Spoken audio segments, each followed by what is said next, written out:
നേതാക്കളെ, ഇന്നത്തെ ഈ പരിപാടിയിൽ എത്തിച്ചേർന്ന എൻ്റെ പ്രിയമുള്ള നൂറുകണക്കിന് സഹോദരിമാരെ ബഹുമാനപൂർവ്വം ആദ്യം തന്നെ നിങ്ങളെ അഭിവാദ്യം ചെയ്യുകയാണ്. നിങ്ങളുടെ സാന്നിധ്യം ഈ തെരഞ്ഞെടുപ്പ് എങ്ങോട്ട് കൊണ്ടുപോകുമെന്ന് ചിന്താശേഷിയുള്ളവർക്ക് മനസ്സിലാക്കാൻ സാധിക്കും. ഇത് കേരളത്തിൻ്റെ സ്ഥിതിയാണ്, ബേപ്പൂരിൻ്റെ മാത്രമല്ല. നമ്മുടെ നാട് അനുഭവിക്കുന്ന ഏറ്റവും വലിയ പ്രയാസങ്ങൾ അനുഭവിക്കുന്നവർ വീട്ടമ്മമാരും സഹോദരിമാരുമാണ്. വിലക്കയറ്റം ഞാൻ പറയേണ്ടതില്ല. ആ വിലക്കയറ്റത്തിൻ്റെ രക്തസാക്ഷികളായ അമ്മമാരും പെങ്ങന്മാരുമാണ് ഇവിടെ ഇരിക്കുന്നത്. വീട്ടുകാരെ അറിയിക്കാതെ, മക്കളെ അറിയിക്കാതെ, ഭർത്താവിൻ്റെ സാമ്പത്തിക ബുദ്ധിമുട്ടിലും ഉള്ളത് കൊണ്ട് അഡ്ജസ്റ്റ് ചെയ്യാൻ പെടാപ്പാടുപെടുന്ന ലക്ഷോപലക്ഷം സഹോദരിമാർ ഈ പിണറായി ഗവൺമെന്റ് ഒന്ന് ഇറങ്ങി കിട്ടിയാൽ മതിയായിരുന്നു എന്ന് കൈ ഉയർത്തി പ്രാർത്ഥിക്കാത്തതായിട്ട് ഒരാളുമില്ല. വിലക്കയറ്റമെന്ന് പറയുന്ന ഈ ഏറ്റവും സമൂഹത്തെ ഗ്രസിച്ചിരിക്കുന്ന ഈ സംവിധാനത്തിനൊന്ന് കൺട്രോൾ ചെയ്യാൻ, ചെറുവിരലനക്കാൻ ഈ ഗവൺമെന്റ് കഴിഞ്ഞ 5 വർഷമായി ഒന്നും ചെയ്തിട്ടില്ല.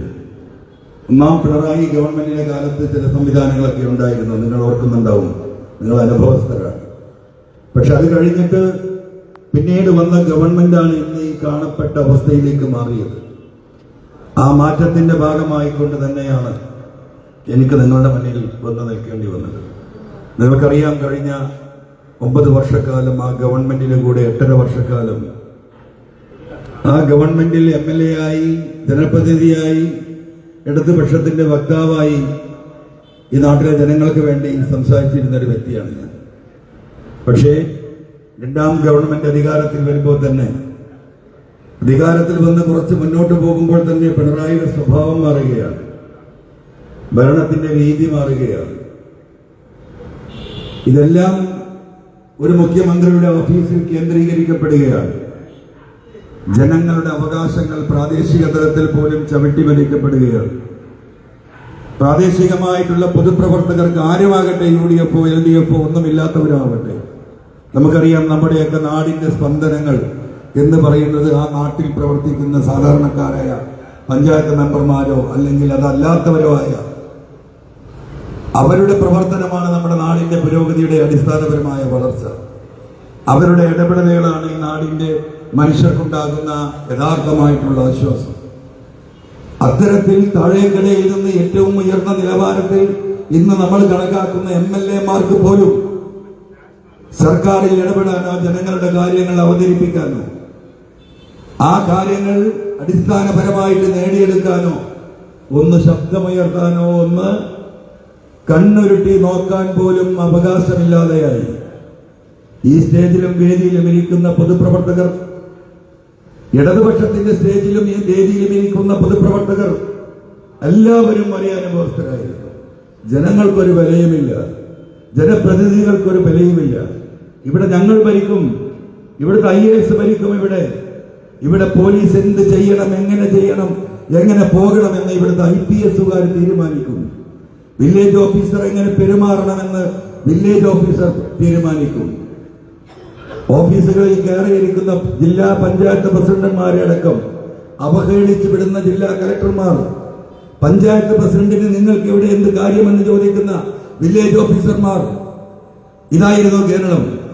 ഇത് മുന്നോട്ട് പോയപ്പോ ഇതിനൊന്ന് കടിഞ്ഞാണിട്ടില്ലെങ്കിൽ കേരളം മറ്റൊരു ഉത്തരേന്ത്യയാകുമെന്ന് കൃത്യമായും ബോധ്യപ്പെടുകയാണ്.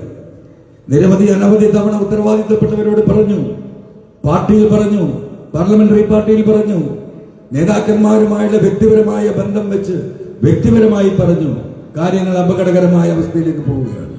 ഈ പോക്ക് പോയാൽ കേരളത്തിലെ ജനങ്ങളെ സംബന്ധിച്ച്, ഇടതുപക്ഷ മുന്നണിയെ സംബന്ധിച്ച് വലിയ അപകടത്തിലേക്ക് എത്തും. ഒരു ഏകാധിപത്യത്തിലേക്ക്, ഒരു ജനാധിപത്യത്തെ കൊണ്ടുപോകുന്ന ഈ രീതി പാർട്ടി ഇതിൽ ഇടപെടണം. മുഖ്യമന്ത്രിയോട് നേരിട്ട് പറഞ്ഞു, പല തവണ പറഞ്ഞു. അപ്പോഴൊക്കെ എന്നെ തെറ്റിദ്ധരിപ്പിക്കുന്ന മറുപടികളായിരുന്നു. ഞാൻ മറ്റാരൊക്കെയാണ് ഇതിന്റെ പിന്നിലെന്ന് തെറ്റിദ്ധരിച്ചു. പലരുമായി ഞാൻ ഏറ്റുമുട്ടി, പലരുമായി ഞാൻ നേർക്കുനേരെ ഏറ്റുമുട്ടി.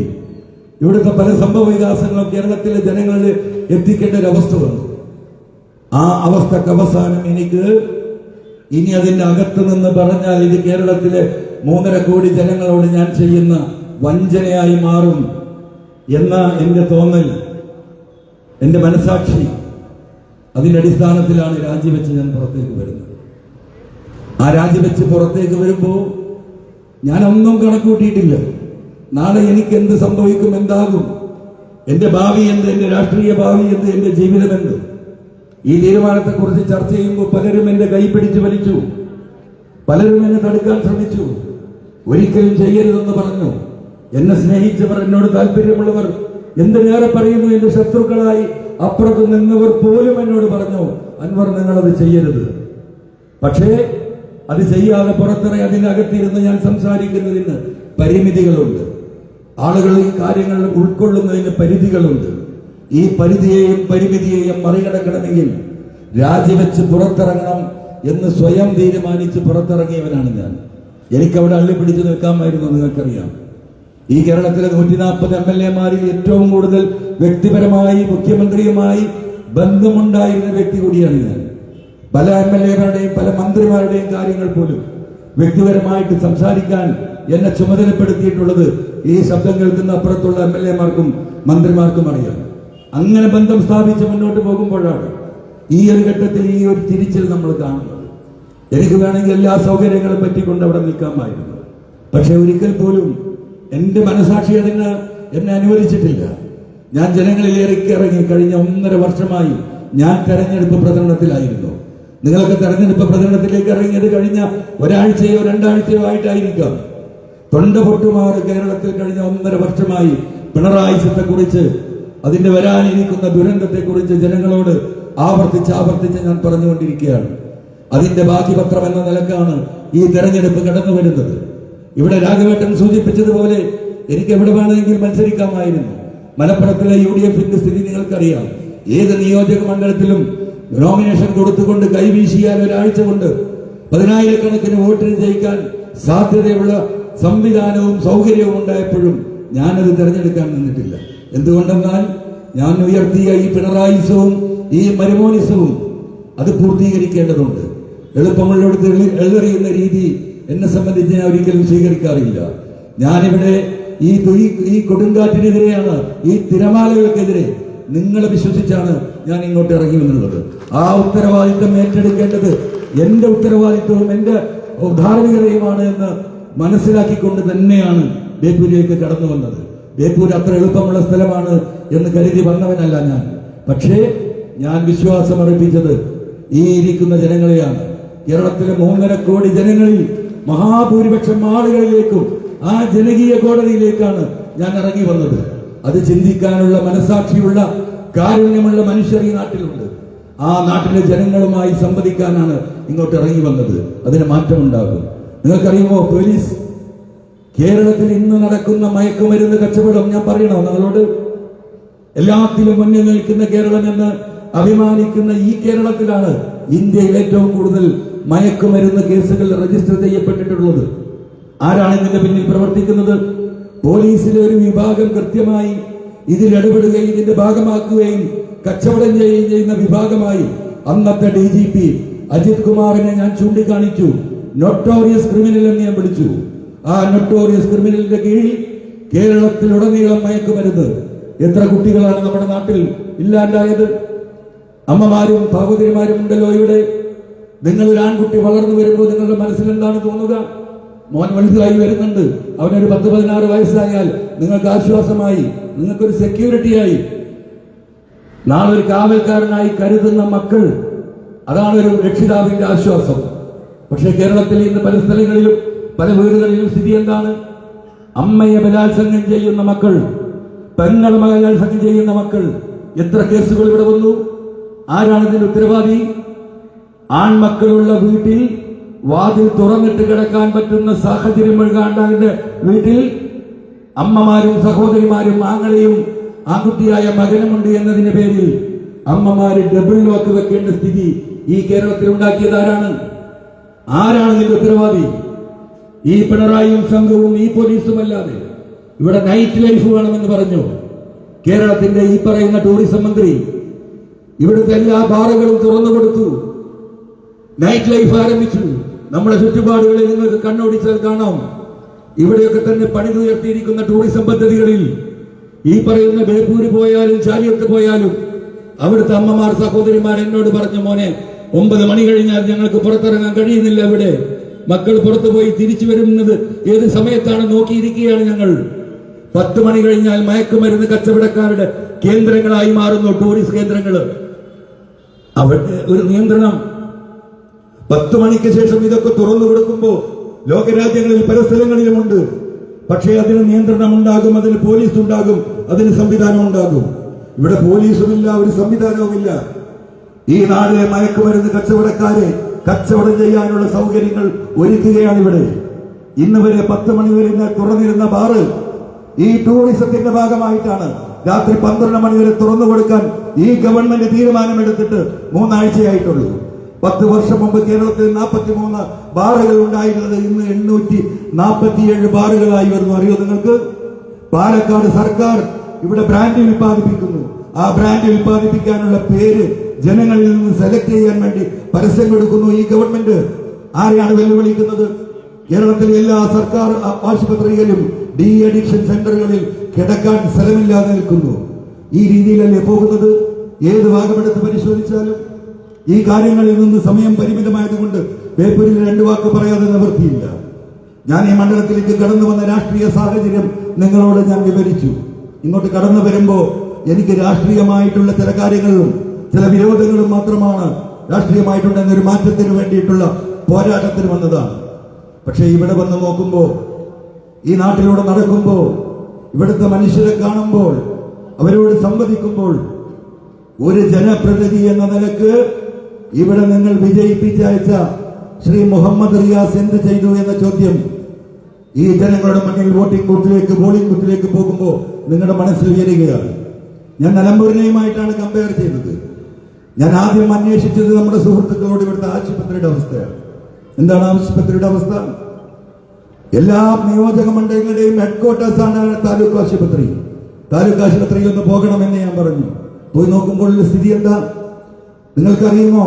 ഈ സഹോദരിമാർ, നിങ്ങൾ ചിന്തിച്ചിട്ടുണ്ടോ? കേരളത്തിൽ പ്രസവിക്കാൻ സൗകര്യമില്ലാത്ത ഏക ആശുപത്രി, സർക്കാരിന്റെ ഏക താലൂക്ക് ആശുപത്രി ഈ നിൽക്കുന്ന ഫറൂഖിലെ താലൂക്ക് ആശുപത്രിയാണ്. പലരും ഈ കാര്യങ്ങൾ അന്വേഷിക്കുമ്പോൾ നമുക്കറിയാം, പ്രൈവറ്റ് ആശുപത്രിയിൽ പോയി ഒരു പ്രസവം നടത്തി വരാൻ 3-ാംകിട പ്രൈവറ്റ് ആശുപത്രിയാണെങ്കിൽ പോലും 50,000 രൂപയില്ലാതെ പ്രസവിച്ച് കുഞ്ഞിനെയും കൊണ്ടുപോരാൻ ഒരാൾക്കും സാധ്യമല്ല. കടം വാങ്ങുകയാണ്, കടക്കാരാവുകയാണ്. കുഞ്ഞിനെ പ്രസവിക്കാൻ വീടിന്റെ ആധാരം പണയം വെക്കണം. ഇവിടുത്തെ പല ഹെൽത്ത് സെന്ററുകളും പൂട്ടിക്കിടക്കുന്നു. 1000-കണക്കിന് കിഡ്നി രോഗികളുണ്ട് എന്റെ അന്വേഷണത്തിൽ ഈ മണ്ഡലത്തിൽ. എന്ത് സംവിധാനമാണ് ഈ സർക്കാർ തലത്തിലുള്ളത്? 3 മെഷീനാണ് ഈ ഫറൂഖ് ആശുപത്രിയിലുള്ളത്. അത് തന്നെ പലതും പ്രവർത്തനരഹിതം.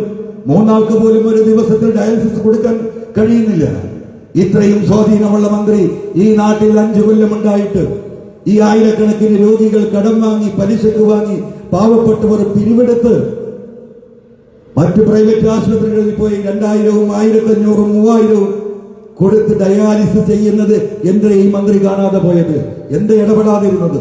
2016 നിലമ്പൂരിലേക്ക് ഞാൻ ഇറങ്ങി ചെല്ലുമ്പോൾ ഉണ്ടായിരുന്നത് ഏകദേശം 6-7 മെഷീനുകളാണ്. നിങ്ങൾക്കറിയുമോ, ഇന്ന് 63 മെഷീൻ നിലമ്പൂരിന്റെ താലൂക്ക് ആശുപത്രിയിലും CHSയിലുമായിട്ട് ഞങ്ങൾ സ്ഥാപിച്ചിട്ടുണ്ട്. ജനങ്ങളുടെ സഹായത്തോടു കൂടി. ഇവിടെ ആ നിലക്കുള്ള ഒരു ഇടപെടലും നടത്തിയിട്ടില്ല. ഇവിടെ പൂട്ടുകയാണ്. കോടിക്കണക്കിന് രൂപ ഇവിടെ പെയിന്റ് അടിക്കാൻ ചെലവഴിക്കുമ്പോ, ഇവിടെ ലൈറ്റ് ഇടാൻ ചെലവഴിക്കുമ്പോ ഒരു മടിയും കൂടാതെ പാവപ്പെട്ട ജനങ്ങളെ സഹായിക്കേണ്ട നിലപാടെടുക്കേണ്ട മന്ത്രി തിരിഞ്ഞു നോക്കിയിട്ടില്ല. നിങ്ങൾക്കറിയോ, ഈ ഫറൂഖ് പാലത്തിന്റെ താഴെ ഒരു PWD റെസ്റ്റ് ഹൗസ് ഉണ്ട്. നിങ്ങൾക്ക് പോകുമ്പോൾ കാണാം.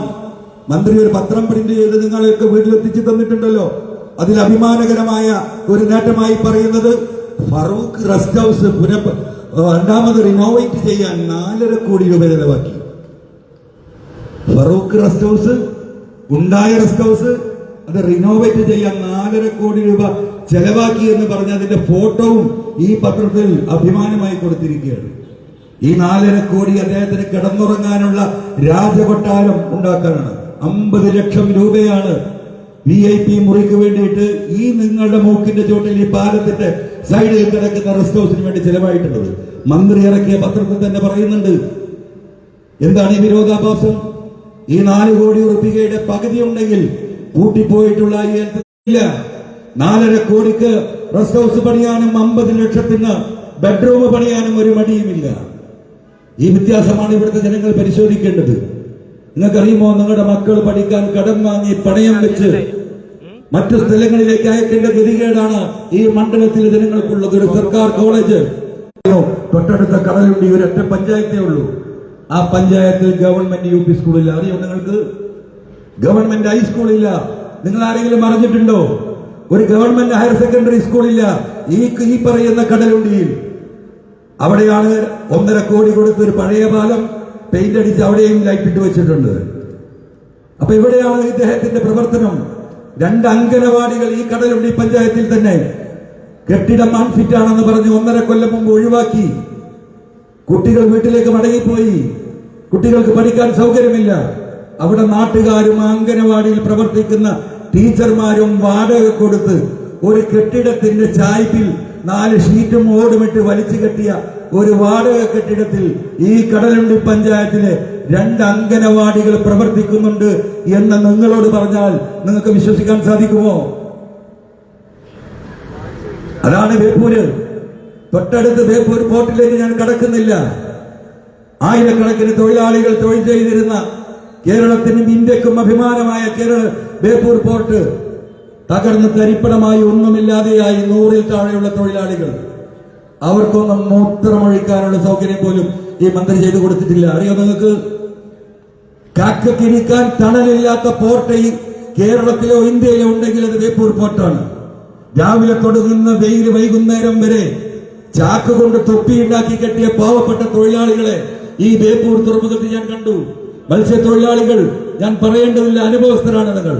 മുട്ടറ്റൻ ചളിയിലാണ് ഈ മത്സ്യബന്ധന പ്രദേശങ്ങളിലൂടെ അവർ കച്ചവടം ചെയ്യുന്നത്. കോടാനക്കോടി രൂപയുടെ മത്സ്യം കയറ്റി അയച്ചിരുന്ന ബേപ്പൂർ തുറമുഖത്ത് ഒരാൾ പോലും വരുന്നില്ല എന്ന മത്സ്യത്തൊഴിലാളികൾ പറയുന്നത്. വിദേശ കമ്പനികൾക്ക് വന്നിറങ്ങിയവർ മുഴുവൻ അകത്തേക്ക് കയറാതെ മടങ്ങിപ്പോകുന്നു. അത്രയും വൃത്തിഹീനമായ അവസ്ഥ. ടൂറിസത്തിന്റെ അപ്പുറം ഈ നാട്ടിലെ ജനങ്ങൾക്ക് ഒരാൾക്ക് ജോലി കൊടുക്കാൻ